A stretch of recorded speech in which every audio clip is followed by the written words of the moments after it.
Tonight on Reporting Scotland, the former Health Secretary says she'll regret COVID care deaths for the rest of her life. Jean Freeman admits the Scottish Government's response to care deaths in the early stages of the pandemic wasn't adequate, but says they did everything they could. And regret very much, and will do, for the rest of my life, any deaths that occurred there because of action that the Scottish Government didn't take or did take, but could have done better. Also on tonight's programme, Scotland joins with England and Wales in banning disposable vapes. The restrictions on single-use vapes come in as new laws also mean no one born after 2009 can ever legally buy tobacco in Scotland. Coming up in the sport, Livingston boss David Martindale says he won't give up on the club despite a 14-game winless run. No way. This is insane. And a search is continuing for a monkey in the Cairngorms after it escaped from a wildlife park. Hello, I'm Laura Miller. Welcome to Monday's programme.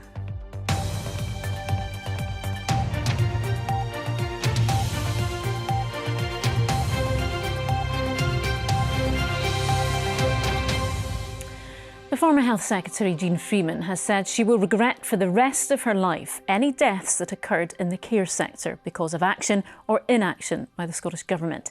She was giving evidence at the UK COVID inquiry today in Edinburgh. Earlier in the day, Levelling Up Secretary Michael Gove had been asked whether Boris Johnson had been politicising the pandemic. He said it was the Scottish Government who'd been doing that. Our political correspondent David Henderson has more.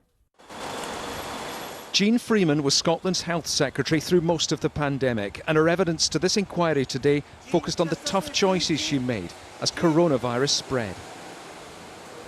3 weeks before the first lockdown, Miss Freeman was shown scientific modelling which revealed how bad things might get. It suggested 80% of Scotland's population would become infected with coronavirus, with 4% of them so ill they need a spell in intensive care.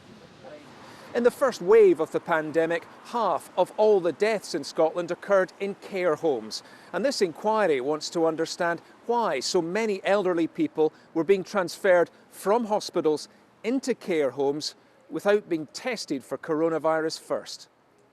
Before the explanation came a statement of regret. I was personally very concerned about our care sector, both residential care sector and the care at home sector for adults, not all of whom were elderly, and regret very much, and will do, for the rest of my life, any deaths that occurred there because of action that the Scottish Government didn't take or did take, but could have done better.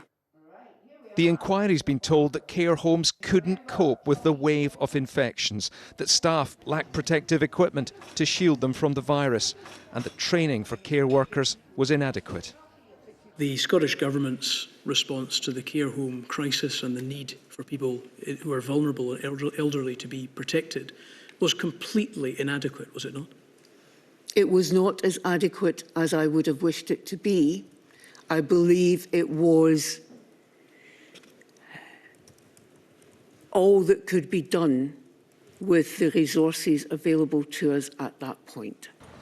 This morning, the view from Westminster. Michael Gove was the main link between Whitehall and Edinburgh through the pandemic. He was asked if Boris Johnson had put a political scrap with the SNP ahead of the fight against COVID. It would be naive not to be aware that highly skilled politicians, including those at the top of the Scottish Government, might well see what they perceive to be political advantage at certain points. So another intense day at this inquiry as the lawyers search for answers. Tomorrow, more former SNP ministers will give their evidence. David Henderson, Reporting Scotland, Edinburgh. Our health correspondent Lisa Summers joins me now from Edinburgh. Lisa, this is a big week in the COVID inquiry, but what did we learn today? I think today, of course, the toll of the pandemic on care homes has been one of the most emotive and also controversial areas when it comes to decision making. As David said, 50% of deaths in that first wave were recorded as being in care homes. Now, as Health Secretary, Jean Freeman would have been instrumental in making some of the decisions about how to protect the most vulnerable groups. And we heard that she was warned very early on that the sector was really struggling to implement that guidance and found it confusing, couldn't implement all of it, was really finding it difficult to get hold of PPE, let alone have the skills required to be able to use it properly, the way the NHS staff had the training for that. We also heard that early on the testing capacity in Scotland was quite limited, and Jean Freeman said that in line with clinical advice she chose to prioritise different groups like NHS staff, but that proved to not to be inadequate. Now, Jean Freeman said it was April before the government took a deep dive into what was going on in the care sector, and then they acknowledged that there had been insufficient effort put into protecting the care sector. Again, as you heard in David's report, she denied the fact that it was completely inadequate, but said it wasn't as adequate as she would have liked. Now, she's finished giving her evidence. Tomorrow, the inquiry will turn its attention to hearing from the former Finance Secretary, Kate Forbes, and the former Education Secretary and Deputy First Minister, John Swinney. OK, Lisa in Edinburgh, thank you. A jury has been told that Emma Caldwell's parents spent days searching for their daughter on the streets of Glasgow after she went missing 18 years ago.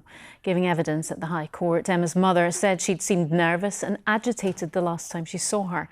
Her body was found a month later in woods in South Lanarkshire. Our Home Affairs correspondent David Cowan reports, and a warning some viewers may find some details in his report distressing. Margaret Caldwell is a 76-year-old widow who's lost both her daughters, one to illness, then the second to murder. She said Emma Caldwell had a happy childhood in a happy home in Cardross, leaving school with 4 hires. But tragedy was to strike the family. Emma was very close to her big sister Karen, and when she died in 1998, aged 31, it affected her badly. In time, her parents became aware Emma was in a relationship with a man and had started taking drugs. Mrs. Caldwell told the court, "She told me that she had met someone and told them about how much she missed her sister, and he'd said, 'I know something that could help with that.'" The trial has heard that Emma moved to Glasgow and became a sex worker to fund her addiction. Margaret Caldwell said they would see Emma twice a week and speak to her on the phone every day. They didn't know how she was funding her drug habit and were overjoyed when she told them she was planning to go into rehab. She said on the 3rd of April 2005, Emma had seemed nervous and agitated and had asked to be dropped off at the front door of the hostel where she was living in Glasgow. She said Emma turned around and waved and said, "Bye, Mum, phone you Monday or Tuesday." And that was the last time she saw her. When Emma failed to respond to phone calls or messages, they called the police and reported her missing. Mrs. Caldwell told the court, "We went out every morning around the area and around Glasgow city centre itself. We spent hours and hours every day looking for her. Sometimes we thought we saw her in the distance. It was someone else. We just didn't know what else to do." A month after Emma disappeared, Neil Borland was walking his dog on a road going through Limefield Woods in South Lanarkshire, 41 miles from Glasgow. After his Labrador went into the trees and wouldn't come back, he went into the wood and found Emma's naked body face down in a ditch.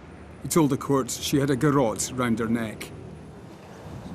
The trial has been told that Margaret Caldwell and her late husband William were shown visiting the scene in a television documentary. And someone out there must know something. 18 years on, Ian Packer has denied murdering their daughter. His trial continues tomorrow. David Cowan reporting Scotland, Glasgow. Scotland will join England and Wales in banning single-use vapes. Recommendations made following a UK-wide consultation have been accepted by the Scottish Government, with ministers saying there is a clear majority for an outright ban. In a bid to curb smoking, it will also become illegal for anyone born after the 1st of January 2009 to buy tobacco here. Gillian Sharp has more. She missed it. This group in Fife has spent the last few months filming and editing a documentary all about vaping. They want to raise awareness. Everybody thinks it looks really cool, and with all the colours and that, and they think that, you know, they look the best in the school because they've got their vape, but they really don't know how much it's like affecting them. From what I've seen in school, a lot of groups of people do it, and I definitely think there's peer pressure going on there, yeah. Measures will include restrictions on vape flavours and promotion, as well as changing age limits for buying tobacco. It's in line with legislation proposed for England and follows a UK-wide consultation. Vaping is an evil process for children. It's an entry for many children becoming addicted to nicotine, and we all know nicotine is a bad thing to be addicted to. So it's good because we know this is going to reduce the number of children who develop a lifelong addiction to nicotine. At this shop in Falkirk, disposable vapes, cheaper than the refillable variety, are popular with customers trying to stop smoking.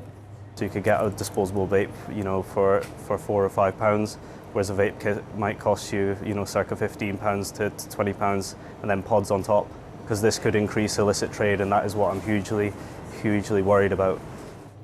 The ban on disposable vapes requires a separate Scottish law. The government here says it's important for the future health of the country.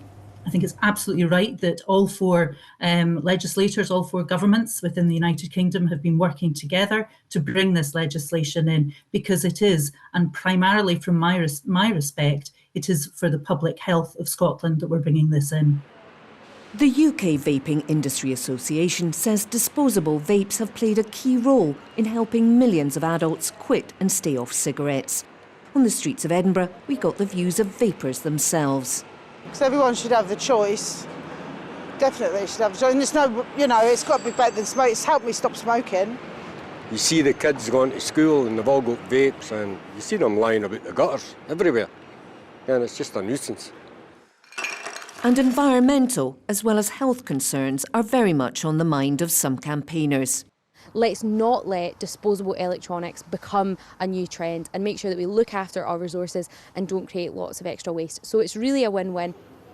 Refillable vapes will remain available alongside other tools to help people stop smoking. Gillian Sharp, reporting Scotland. Well, David Wallace-Lockhart is here. And David, much of the focus has been on this ban on single-use disposable vapes, but actually the changes to the tobacco laws are pretty significant too. That's right, yeah. The ban on single-use vapes is big news, but we shouldn't gloss over that ban on traditional tobacco, effectively, that's going to come into force. Significant announcement there, 14% of people in Scotland are smokers. Now, the key date here is the 1st of January 2009. Anyone born on or after that date won't be able to buy tobacco legally in Scotland. So essentially a long-term plan to ban traditional smoking. This looks set to happen across the UK, but it is a big move, because essentially what you're saying is at some point in the future, adults will have different rights when it comes to buying tobacco in Scotland. Now, there does seem to be political consensus largely on this. There is some opposition. We've heard from the former Prime Minister Liz Truss. She's called it an absurd situation where adults enjoy different rights based on their birthday. And she is certainly right. This is an approach that doesn't really ever seem to have perhaps ever happened before when it comes to public health. But ministers have made the decision here that the public health benefits are so great that this is the right approach to take. Yeah, interesting. OK, thanks very much, David. To some of the day's other stories now. And two men jailed for life for the murder of a schoolgirl in 1996 are appealing their convictions and sentences. 45-year-old Robert O'Brien and Andrew Kelly, who's 44, were convicted in December of murdering Caroline Glachen. She was 14 when she was discovered in the River Leven in Renton in West Dunbartonshire. 44-year-old Donna Marie Brand is still to be sentenced after also being found guilty of murder. CalMac says it's working very hard to bring a second Arran ferry service back into service. The MV Alfred, which was chartered last year, had been out of action for more than 10 days after a berth was closed at Ardrossan. Another ferry is undergoing repair work, leaving only one sailing between Ardrossan and Brodick. The ferry operator says it's hoping to run the MV Alfred from Troon. And about 100 used tyres have been found dumped near Loch Ness. They were discovered yesterday at a lay-by on the A82 near Drumnadrochit by members of Ness District Salmon Fishery Board, who reported the offence to police and to SEPA.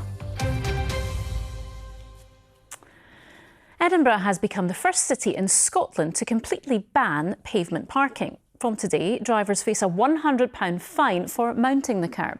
The council says money raised is being ring-fenced to improve footpaths. A public consultation suggested nearly 70% of residents support the introduction of the ban. Well, our reporter Richard Forbes is in the capital for us tonight. Richard, why has this come about? What was the problem? Well, these changes are being driven by campaign groups who represent people who use wheelchairs, people with eyesight difficulties and parents who use pushchairs. And what they're saying is if you're parked on the pavement, you're blocking that pavement. And that means the vulnerable person's got to step onto the road, into the traffic in order to walk around the vehicle. So how is the ban being enforced then? Well, it's not a small task that the council's got here. It reckons that there's about 500 streets in Edinburgh where this is a persistent problem. Now, in spite of the scale of this, they've not recruited any extra staff to do it. What they're doing is getting the parking attendants who normally work in the city centre to travel out to the surrounding suburbs.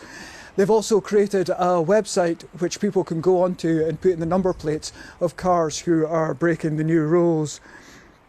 Now, to be fair to the drivers, the reason they often park on the pavements is to create big space in the carriageway, sort of like in the street behind me. And in the street behind me, what's happened is that the cars are following the rules, they're parking on the road like they're supposed to. And one of the residents tried to get a fire engine to come down the street today and it couldn't squeeze through. So this has solved one problem, but maybe created another one. However, the council itself says it's happy with how today's gone. By and large, the pavement parking problem has reduced substantially. There's still some pockets and the council has been out today enforcing it. I think up till lunchtime today they'd issued around 35 fines to people. And obviously blocking the road to emergency vehicles is completely unacceptable.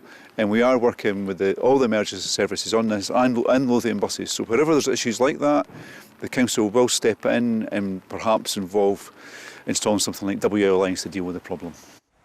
And Richard, as we said, Edinburgh is the first place in Scotland to do this, but presumably others can follow.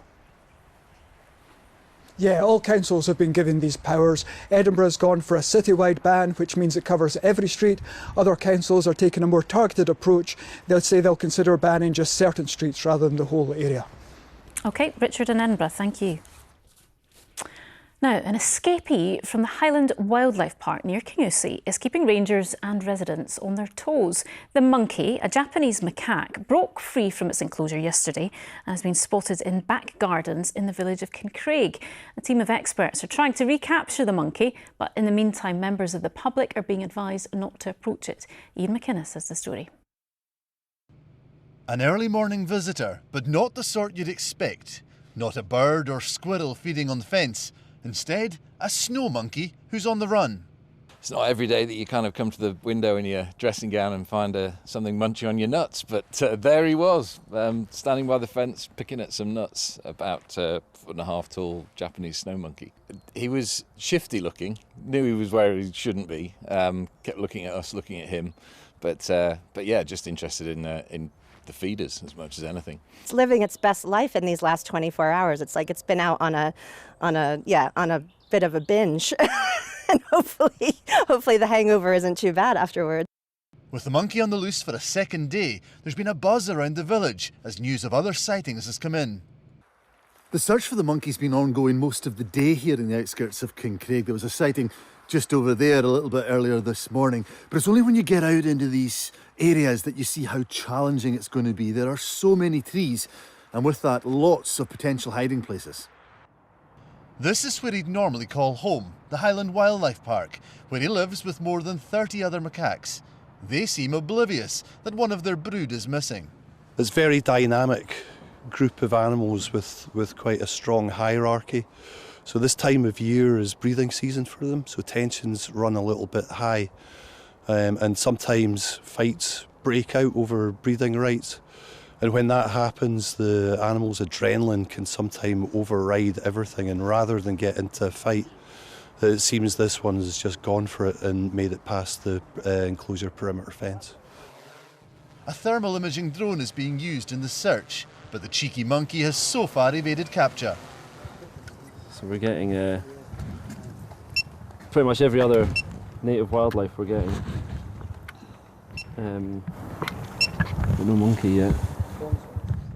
The search is expected to go on tomorrow. Meanwhile, residents are being urged to take in bird feeders and the like. The hope being, if he's hungry, he might just head for home. Ian McInnes reporting Scotland in Kincraig. Wow, I'm not sure I would have been as calm as our friend there was in seeing that in my back garden. No, definitely not. What start of the week? Yes, indeed. We will keep you up to date on that story, but we also want to up to date you on sport tonight. Thank you very much, Laura. Good evening. Livingston manager David Martindale says he would be a coward if he walked away from the club as they suffered their 14th league defeat of the season. The Lions were on the end of their heaviest home loss of the campaign at the weekend, falling 4-1 against Dundee to extend their long wait for a league win to 14 matches. Let's take a closer look then just at some of the numbers. Since their last win, which was back in early October, the club have picked up just 2 points from a possible 42 and are yet to pick up a point since the turn of the year. It leaves the bottom half of the Premiership table looking like this. Livingston rock bottom and 6 points behind Ross County, who are in that relegation playoff spot. On top of that, they are still 9 points away from automatic safety. St Johnstone and Motherwell in 9th and 10th on 21 points, both of them. And that is huge because here is what lies ahead. A home clash against Derek Adams' side before then facing trips away to Rangers as well as 4th place Kilmarnock. It's not easy. There's a lot of tension. There's a lot of frustration. There's a lot of anxiety. There's a lot of underlying emotions. And we all know how important this game is. We've let ourselves down this season. I've let the team down this season, I've let the fans down this season, the players have let the fans down this season, players have let the staff down, staff's let the players down. We're all in this together. And this is a huge game in the season, and it's one we need to go out and try and win.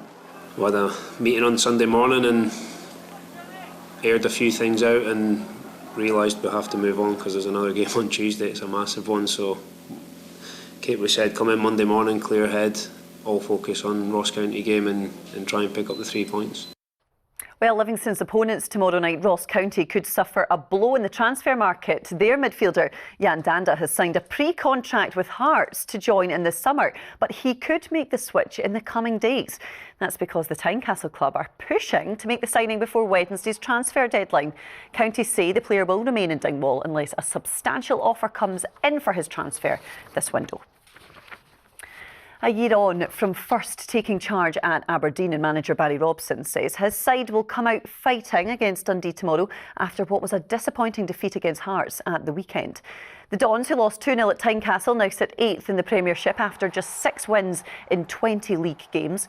Robson, who helped Aberdeen to League Cup silverware as a player, secured European football and a 3rd place finish last season, but is under increasing pressure following a difficult spell in the dugout. When you're at a big football club, you've got an expectation here. I've been at the football club a long time. I've been a fan of this football club my whole life. I'm from the area. If anybody understands, I understand. So all that I want to do is to win football matches and get the fans going home happy winning football matches. For me, the fans here, they've always been good with me, and I get their frustrations. I understand that, and we just have to make sure that we go and perform and win games for them. To rugby now, and Scotland wing Kyle Rowe is confident the national team can show they're up with the best as they prepare for the Six Nations campaign starting this weekend. And they've been boosted as well by Javan Sebastian making a remarkable recovery from injury to be added to the squad. Rowe missed out on a spot at last year's World Cup due to injury, but now he's targeting a place in Gregor Townsend's starting 15 for Saturday's opener with Wales in Cardiff, where the Scots haven't won in 22 years. Coming in the summer, once I'd signed for Glasgow and being in and around the squad and training for the World Cup, obviously I was disappointed that I wasn't able to go, but I knew it was a long shot with coming back from ACL injury. I knew that the boys were really excited going into that World Cup and what they could achieve, not just for themselves but for the fans and family back home. So yeah, there's big disappointment, but we're ready to get into the Six Nations and yeah, prove to everybody that we're still up there with the best. And Laura, some big results in the SWPL over the weekend. Rangers extending their lead at the top. Glasgow City now within a couple of points of second place. There's highlights of the games on BBC Scotland at 7. Good stuff. Thank you, Amy. Well, now it's over to Laura and Julia to find out what's happening on the BBC Scotland channel at 9 o'clock. As the United States vows a very consequential response to a drone attack in Jordan that killed American troops, we'll ask what President Biden might do next. The director of a new programme about the Chinook helicopter disaster tells us about the 14-year campaign to clear the names of the pilots who were initially blamed. And if, like us, you were glued to the traitors, tune in as we speak live to Scottish finalist and faithful Evie. We'll see you at 9. Anna, Christopher is here with the weather, and we had that temperature yesterday. Normally used to seeing that in the summer, aren't we? Actually warmer than average for that part of the country in the summer. What was it? Well, actually just shy of 20 Celsius across the Highlands, all thanks to a warming well, but also something called the Fern effect, air going over the mountain, drying out and warming up as it comes down the other side. Not that warm at the minute or indeed tomorrow. Thank you very much indeed. Good evening to you. We've certainly had the best of the sunshine today across the Highlands and Islands in towards the Northern Isles. We've also had fairly cloudy skies through central, southern and eastern Scotland with some heavy rain. If you were stuck underneath that, it really was a rather miserable Monday. But actually that rain is on its way out as we head through the next few hours, pulling away towards the south and east. So drying up, clearing up and under clear skies it will be cold. Temperatures in towns and cities down close to freezing. In the countryside, -3 to -5, the odd icy patch around as well. However, with the clear skies overnight tonight, we start the day with clear skies and that means some sunshine. And actually Tuesday's weather doesn't look too bad at all. It's mostly dry with some weak winter sunshine, a few showers through Argyll in towards the Highlands and Islands, but many areas dry with variable cloud and a fair amount of sunshine around, as I say. Temperature-wise, 7, 8, 9 degrees, light to moderate winds from the west or southwest. A few showers pushing in through the Minches, in towards parts of the East Highlands, towards the Cairngorms as well, and in towards the far north. Largely dry, more of a wind here, certainly. And actually, as we head through the latter stages of tomorrow night, and into Wednesday, all change. A weather front arriving, bringing some heavy rain and some high winds. Here's why. The jet stream racing across the Atlantic at the moment, spinning up areas of low pressure, sending them our way. And on Wednesday, we've got a low system to our north, bringing some heavy rain, but also some high winds. So Met Office yellow warning in force through parts of the country. There'll be widespread gales no matter where you are, but through parts of the west and northwest, severe gale to storm force winds. And all the while, really wet. You can see that cold front slipping south through the day. The greens on the chart there indicating a squall line within it, so a short, sharp burst of very heavy rain. That's the yellow warning area. The shape of that may change in the coming day or so. So after wet and windy Wednesday, Thursday, it's cloudy, it's a little bit quiet, a little bit calmer. Still some outbreaks of rain though through parts of the far north. That's the forecast for now. Good stuff. Thank you, Christopher. And that is Reporting Scotland for now. I will be here with your late news around 10:30 tonight. Do join me then if you can. And don't forget, you can catch up with all your national and international news over on the 9 on the BBC Scotland channel. Until then, from everyone here, enjoy your evening. Good night.